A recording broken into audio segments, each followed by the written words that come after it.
പാകിസ്ഥാനിൽ നിന്ന് വരുന്ന ഒരു വാർത്ത പ്രകൃതിയും പാകിസ്ഥാനെ ചതിക്കുന്നു എന്നുള്ളതാണ്. പാകിസ്ഥാനിൽ വൻ ഭൂകമ്പമാണ് ഉണ്ടായിരിക്കുന്നത്. കറാച്ചിയിലൊക്കെ വലിയ നാശനഷ്ടങ്ങൾ ഉണ്ടായിരിക്കുന്നു എന്നുള്ള വിവരങ്ങളാണ് പുറത്തു വരുന്നത്.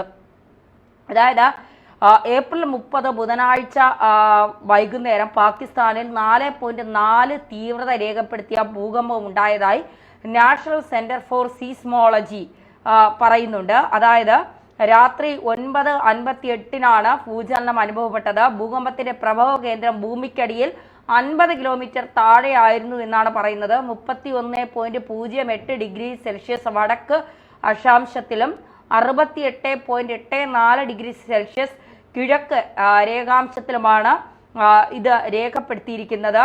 അത്രത്തോളം വലിയ ഒരു ഭൂകമ്പമാണ് ഉണ്ടായിരിക്കുന്നത് എന്നുള്ളതാണ്. ഏപ്രിൽ 12-നുണ്ടായ ഭൂകമ്പം ഭൂമിക്കടിയിൽ 10 കിലോമീറ്റർ ആഴത്തിൽ നിന്നാണ് ഉത്ഭവിച്ചത്. അതിനാൽ തുടർ ചലനങ്ങൾക്ക് ഇത് ഇടയാകാൻ സാധ്യതയുണ്ട് എന്ന് പറയുന്നുണ്ട്.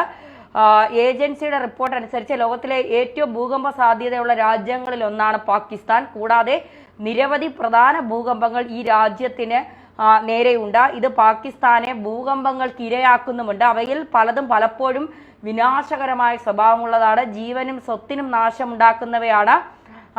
ഈ ഏപ്രിൽ 30-ന് നടന്ന ഭൂകമ്പത്തിൽ എത്രത്തോളം ആൾനാശമുണ്ടായി, കൃഷി നശിച്ചു, എത്രത്തോളം വീടുകൾക്ക് നാശനഷ്ടമുണ്ടായി എന്നൊന്നുമുള്ള റിപ്പോർട്ടുകൾ പാകിസ്ഥാൻ പുറത്തു വിട്ടിട്ടില്ല. പക്ഷേ പറയുന്നതനുസരിച്ച് പാകിസ്ഥാന്റെ കറാച്ചി ഉൾപ്പെടെയുള്ള റാവൽപിണ്ടി ഉൾപ്പെടെയുള്ള ഭാഗങ്ങളിൽ വലിയ നാശനഷ്ടമുണ്ടായി എന്നുള്ള റിപ്പോർട്ടുകളാണ് പുറത്തു വരുന്നത്.